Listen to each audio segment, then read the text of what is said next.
બનાસકાંઠા જિલ્લો એ આંતરરાજ્ય સહિત આંતરરાષ્ટ્રીય બોર્ડર ધરાવતો જિલ્લો છે।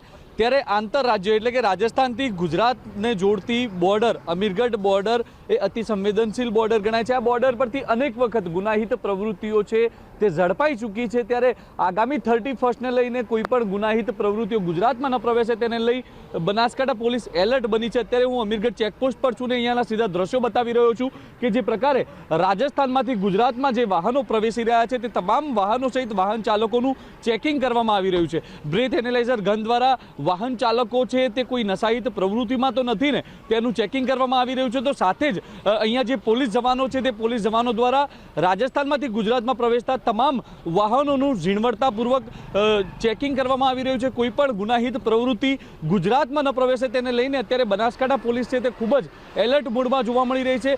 અહીંયાના જે પોલીસ જવાનો છે રાઉન્ડ ધ ક્લોક ચેકિંગ કરતા જોવા મળી રહ્યા છે। મહત્વની વાત છે કે 31 દરમિયાન અનેક ગુનાહિત પ્રવૃત્તિઓ છે તે અનેક બોર્ડરો પરથી ઝડપાતી હોય છે। ત્યારે બનાસકાંઠાની અમીરગઢ ચેકપોસ્ટ પરથી કોઈ પણ ગુનાહિત પ્રવૃત્તિ ગુજરાતમાં ન પહોંચે તેને લઈને અત્યારે બનાસકાંઠા પોલીસ છે તે અહીંયા એલર્ટ મોડમાં જોવા મળી રહી છે।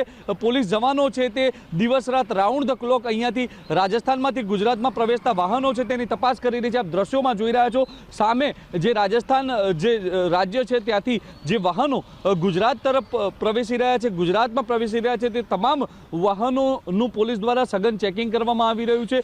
ત્યારે કહી શકાય કે જે પ્રકારે 31 આવી રહી છે અને 31 ને લઈને અત્યારે બનાસકાંઠા જિલ્લાની પોલીસ છે તે એલર્ટ મોડમાં જોવા મળી રહી છે। ધવલ જોશી, સંદેશ ન્યૂઝ, બનાસકાંઠા।